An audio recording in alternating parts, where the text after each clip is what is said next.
Sebuah perjalanan penuh makna.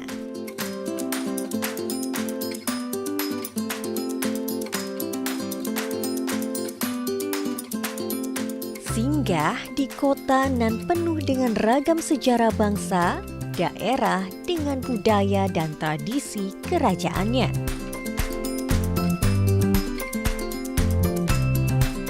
Peninggalan zaman kolonial yang syarat makna,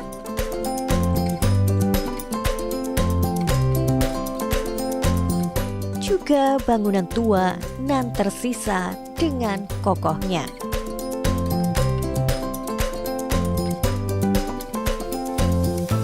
Semua terangkum dalam perjalanan journey Way to Explore.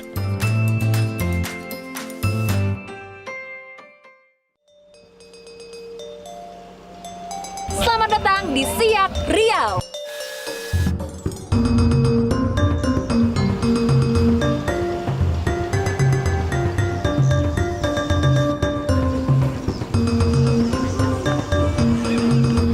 Kabupaten Siak Riau bukan salah satu destinasi wisata populer di Indonesia. Ini baru pertama kali saya kesini. Nah, saya lihat-lihat di internet, ternyata Siak ini identik dengan budaya Melayu yang masih sangat kental. Selain itu juga Siak punya banyak sekali destinasi wisata religi, sejarah, dan juga kuliner yang khas dibandingkan dengan daerah-daerah wisata lainnya yang ada di Indonesia. Kabupaten Siak berada 94 km dari kota Pekanbaru dengan waktu tempuh sekitar 2 jam lewat jalur darat. Begitu menginjakan kaki di Siak, kesan pertama yang muncul dalam benak saya ialah kabupaten ini sangat bersih. Tata kotanya sangat rapi.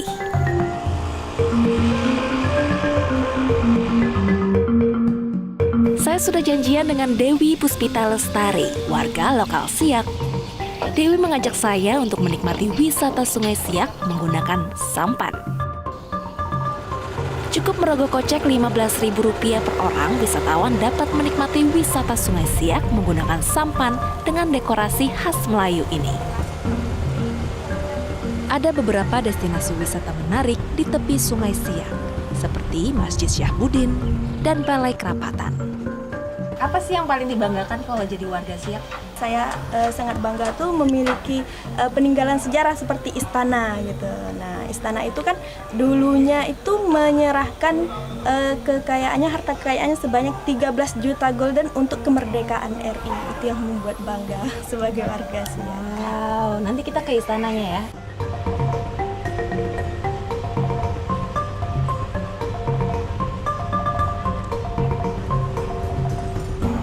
Ini namanya Jembatan Tengku Agung Sultanah Latifah, jembatan termegah yang ada di Riau. Panjangnya 1,2 km, menghubungkan dua kecamatan, Kecamatan Siak dan juga Kecamatan Mempura.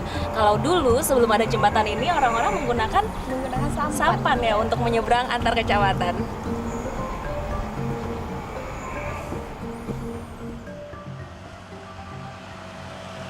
Usai naik sampan, Dewi mengajak saya mengeksplorasi kota Siak. Pas banget sekarang lagi ada pawai budaya dalam rangka menyambut hari jadi Kabupaten Siak yang ke-20. Pakaian Melayu ya? Nah, ini pakaian Melayu. Wow.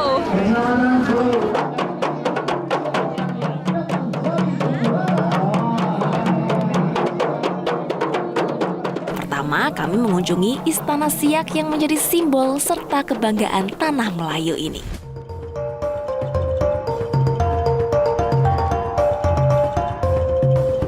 Kerajaan Siak berdiri lebih 2 abad, yakni pada 1723 sampai dengan 1946. Sementara Istana Siak didirikan pada abad ke-19. Dulu Istana Siak merupakan kediaman Sultan. Kini wisatawan bisa masuk menikmati kemegahan Kerajaan Siak. Pak, ini megah sekali istananya. Model arsitekturnya tuh dari mana sih Pak sebenarnya? Dari 3 perpaduan arsitektur, ada Eropa, ada Kesultanan Turki, Arab, dan Melayu sendiri. Terdiri dari 2 lantai ya? Ya, terdiri dari 2 Fungsinya lantai. untuk yang lantai 1, lantai 2 apa Pak? Dahulu ini tempat kebesaran. Kebesaran bukan tempat pemerintahan, tapi untuk kebesaran Sultan untuk menerima tamu-tamu. Kemudian yang di atas nanti ruang atas untuk tempat tinggal Sultan. Kerajaan Siak memang jarang terdengar. Namun, kerajaan Islam Melayu ini memiliki peran yang sangat besar dalam perjuangan kemerdekaan bangsa Indonesia. Bentuk pengorbanannya, Sultan Syarif Qasim II menyerahkan hartanya secara cuma-cuma ke Indonesia melalui Insinyur Soekarno sejumlah uang senilai 13 juta gulden untuk membangun Indonesia di masa kemerdekaan.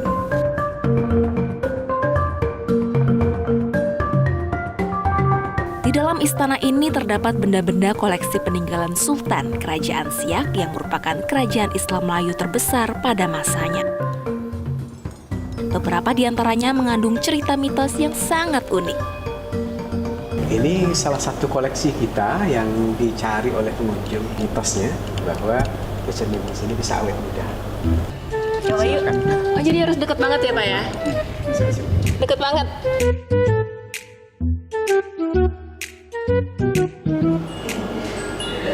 Nah, kalau ke Istana Siak ada sebuah benda yang tidak boleh dilewatkan. Alat musik kuno bernama komet. Alat musik berbentuk lemari ini dibawa dari Jerman pada 1896 oleh Sultan Siak ke-11. Alat musik gramofon ini sangat langka. Hanya ada 2 di dunia, satu di Jerman dan satu di Istana Siak ini. Koleksi piringan baja besar ini merupakan sumber musik komet yang menghasilkan instrumen musik klasik yang sangat merdu. Senang sekali berkunjung ke Istana Siak, bisa melihat kemegahan dan kejayaan Kerajaan Siak pada masanya dan melihat betapa Sultan Siak sangat berjasa bagi kemerdekaan bangsa Indonesia.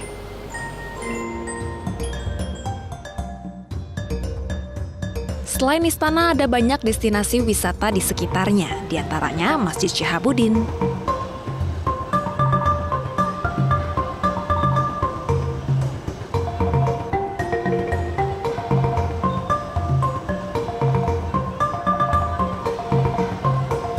Tak hanya beribadah, wisatawan juga dapat berziarah ke makam Sultan Syarif Qasim II beserta permaisurinya yang ada di pekarangan Masjid Syihabuddin.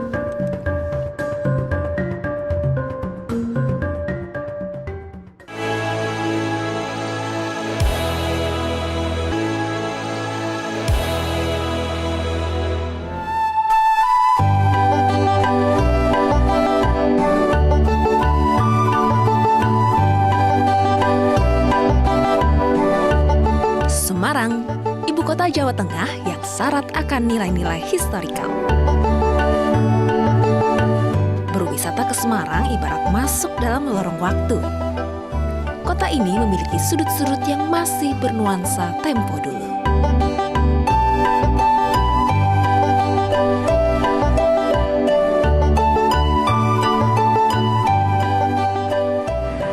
Cara untuk menuju Semarang dari Jakarta bisa menggunakan pesawat. Kalau saya kali ini menggunakan kereta api. Waktu tempuhnya hanya membutuhkan 6 jam. Nah, stasiun Tawang ini juga sangat unik karena dibangun pada masa penjajahan Belanda tahun 1911 dan selesai di tahun 1914. Bangunan tua ini sampai sekarang masih dipertahankan. Sugeng Rawu, Tengkuto, Semarang. Dalam wisata ke Semarang kali ini, saya ingin mengeksplorasi Kota Lama Semarang. Ya, salah satu kawasan di Semarang yang terdiri dari bangunan-bangunan berarsitektur lawas. Kawasan Kota Lama Semarang merupakan cagar budaya dan kebanggaan warga Semarang. Kawasan Kota Lama Semarang terdiri dari beberapa bagian. Nah, kali ini saya mengeksplorasi kawasan Kota Lama yang dibangun sejak zaman Belanda atau disebut sebagai Little Nederland atau Oudstad. Kawasan ini berdiri di atas lahan kurang lebih 40 hektar dan terdiri dari 257 bangunan. Untuk mengetahui lebih dalam tentang kawasan Kota Lama Semarang, saya sudah janjian dengan Mas Ari, pemerhati wisata Kota Lama Semarang. Kami janjian di Rumah Akar, bangunan yang tidak lagi digunakan sejak tahun 60-an. Mas Ari, ini saya mau eksplorasi Kota Lama Semarang. Bagus. Apa aja sih highlight-nya kalau turis datang ke sini? Biasa mereka menikmati apa? Oke, sebenarnya kami di sini itu punya jalur wisata, Mbak. Nah, ini jalur wisata kami. Kami punya cycling tour dan ini walking tour. Untuk walking kami punya jalur wisata bernama jalur gula. Jadi kami punya akses ke gedung-gedung yang di sini. Akses itu dalam arti kita bisa masuk ke dalamnya, bisa eksplor masuk ke dalam. Saya pun tidak lupa berfoto di Rumah Ater, salah satu spot fotogenik di kawasan Kota Lama Semarang. Nah, sebagai cagar budaya, tentunya wisatawan yang ingin berfoto diimbau untuk berhati-hati, mengingat kondisi bangunan di kawasan Kota Lama sudah berusia puluhan tahun.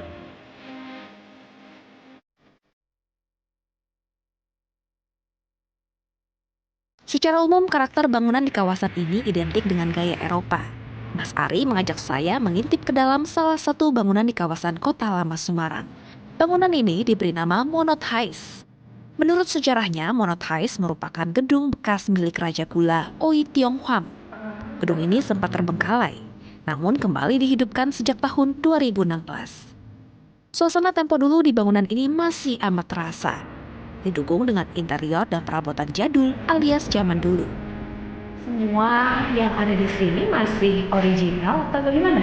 Kalau bentuk bangunannya masih original seperti tembok, tegel, tapi kalau seperti meja kursi dan pintu ini kami perbaiki sendiri. Dan gedung ini itu dulu dipakai kantor broker untuk menjual hasil bumi. Sekarang jadi tempat apa, Bang Ari? Ya sudah, untuk kegiatan komunitas saja. Jadi dari tahun 2016 sampai sekarang kami sudah punya hampir 600 kegiatan.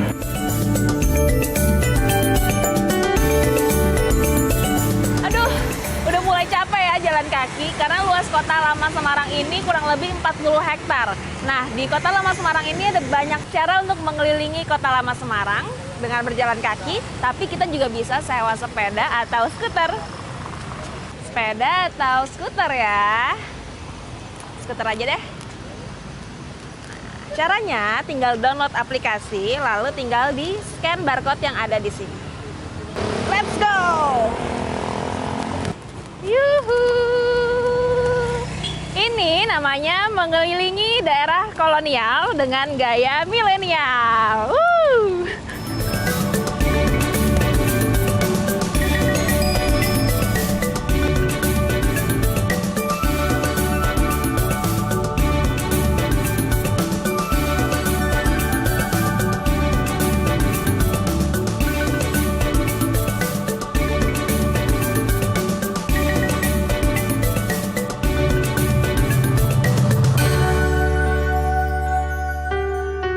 Jalan-jalan ke Kota Lama Semarang, jangan lupa untuk mampir ke Pasar Kritikan. Di sini menjual berbagai macam barang-barang kuno. Mau cari apa? Ada mesin tik, TV, piring-piring antik, dan berbagai pajangan lainnya. Semuanya ada di sini.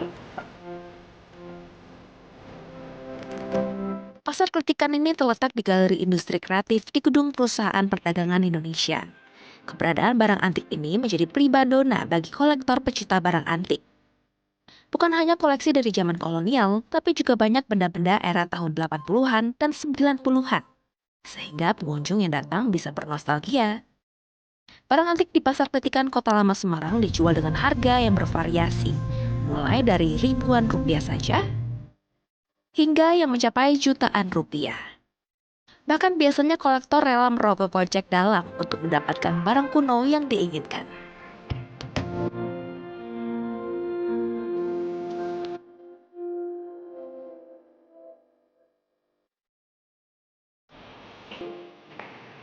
Pak, ini barang-barang antik yang ada di sini banyak sekali. Dapat dari mana sih, Pak? Dulu kita jualan di luar, kebetulan dulu Kota Lama belum seindah seperti ini, belum rame. Cita-citanya kita dulu semua pedagang di sini, kita ingin Semarang punya pasar antik. Kebetulan ada program revitalisasi semua Kota Lama.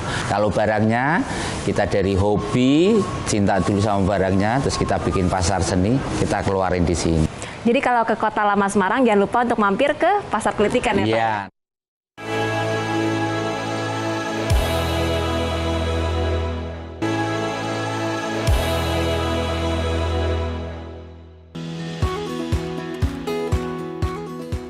Kabupaten Buton, Sulawesi Tenggara tak hanya dikenal sebagai penghasil aspal saja.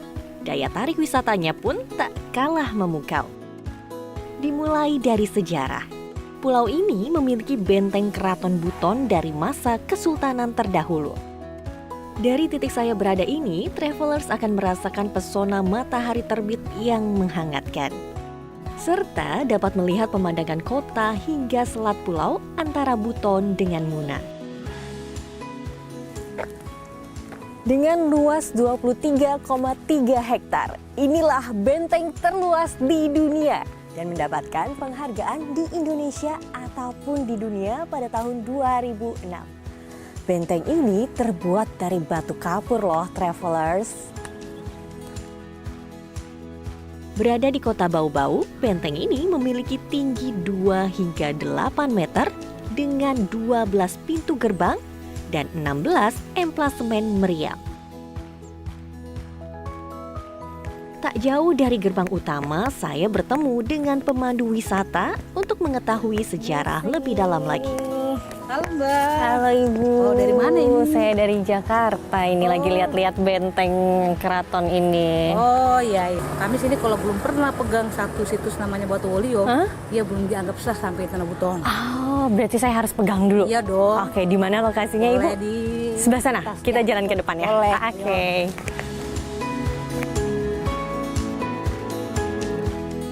Saya pun langsung diajak menuju Batu Walio atau Batu Yigandangi yang tak jauh dari gerbang utama. Silakan dipegang dulu. Iya, selamat datang Bu, saya ucapkan selamat datang di Pulau Buton Bu ya. Pulau Buton dulu, Pulau Buton ini ceritanya dia tuh seperti dia pulau yang tertutup sama Lautan? Ini sama lautan. Ah. Ya. Dan yang muncul duluan itu kan tidak permukaan laut seperti ini, batu ini. Batu ini dipercaya Ya. sebagai Batu yang awal muncul di permukaan laut. Iya. Tepat di belakang batu tersebut terdapat makam Raja Buton ke-6 yang menjadi sultan pertama Kesultanan Buton.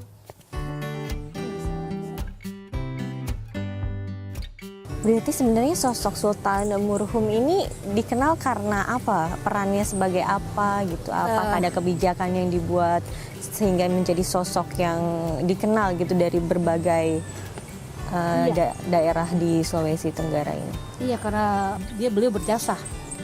Pertama jasa dalam penyebaran Islam tadi. Kedua beliau yang kebanyakan mendamaikan pertikaian-pertikaian. Selalu yang beliau yang perdamaian lah ya, sosok perdamaian. Nah, bangunan yang masih tersisa sejak Kesultanan ini ialah Masjid Travelers. Masigi Ogena, berarti ini yang tadi Ibu bilang, Masigi Masjid Ogena besar, masjid besar. besar, Ini sudah ada sejak Kesultanan dahulu, Bu? Iya, usia masjid dia untuk per tahun ini ya, dia sudah 311 tahun. 311 tahun, wow. Kalau kita lihat struktur bangunannya, ini sama dengan struktur mulai dari bangunan dari tiangnya, mulai dari jendelanya, semua sama dengan jumlah struktur tubuh manusia. Oh, jumlahnya? Ya, benar. Apa aja tuh, Bu? Dari tiangnya sama dengan jari? Tulang, enggak, maksudnya tulangnya ya. Tulang ini, tulang badan manusia, 300 tulang manusia. Iya. Kalau jendelanya dia berjumlah 12. Karena mengikuti apa 12, organ tubuh? Sudah sampai 12 lubang yang ada pada diri manusia. Iya. Sama juga dengan jumlah pintu gerbang yang ada di benteng. Ah iya Ya. betul. Tadi saya sempat ke benteng. Iya, itu ada 12 pintu. Iya, dia sama juga dengan yang tadi filosofi yang ada pada diri kita. Oke. Selain sejarah, Pulau Buton juga menyimpan keindahan alam seperti air terjun. Kami pun beranjak menuju desa Limbo Bungi. Petra, ini kan kita kayak di pinggir jalan mau masuk ke hutan, terus ada tulisannya air terjun Kogauna. Ini kita mau ke sini sekarang? Ya, kita mau ke sini. Di sini ada 15 air terjun sesuai dengan jarak. Tapi Kogauna ini masuk area zona hijau, jadi bagus, aman buat orang yang berkunjung. Dari pinggir jalan menuju sana berapa? Itu sekitar 5-6 menit saja. Untuk mencapai air terjun Kogauna, kami harus trekking sekitar 150 meter memasuki hutan. Kami pun melewati aliran air terjun. Namun saat ini debit air sangat kecil sehingga aliran sangat sedikit. Fokus utamanya Kogauna sana sekitar ada sekitar 80 meter atau 100 meter dari titik Itu tingkat pertama atau tingkat kedua sebenarnya? Yang kedua. Kembali berjalan, saya ternyata harus melewati pipa dengan ukuran yang sangat besar nih travelers. Lokasi sumber mata air menuju ke Kota Bobau. Oh, buat ke kota Ya. malah. Ngambilnya dari sini. Tak lama kami pun sudah melihat aliran air terjun. Kogawuna ini memiliki 7 tingkat air terjun. Kalau musim hujan itu semua Air penuh tuh. air, ya, penuh full, dan air itu mengalir deras. Air terjun ini memiliki kolam yang cukup besar bagi wisatawan untuk berenang ataupun sekedar berendam. Kedalamannya mulai dari 1 meter hingga 3 meter.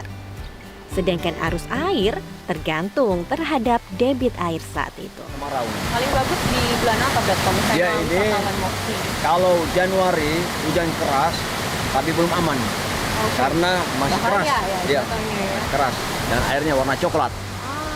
Nanti bulan-bulan April sampai bulan September bagus. Bagi wisatawan yang ingin ke lokasi ini diharapkan untuk tetap menjaga keasrian dan kebersihan ya. Metro TV. Jelajahi cara baru mendapatkan informasi. Download Metro TV Extend sekarang.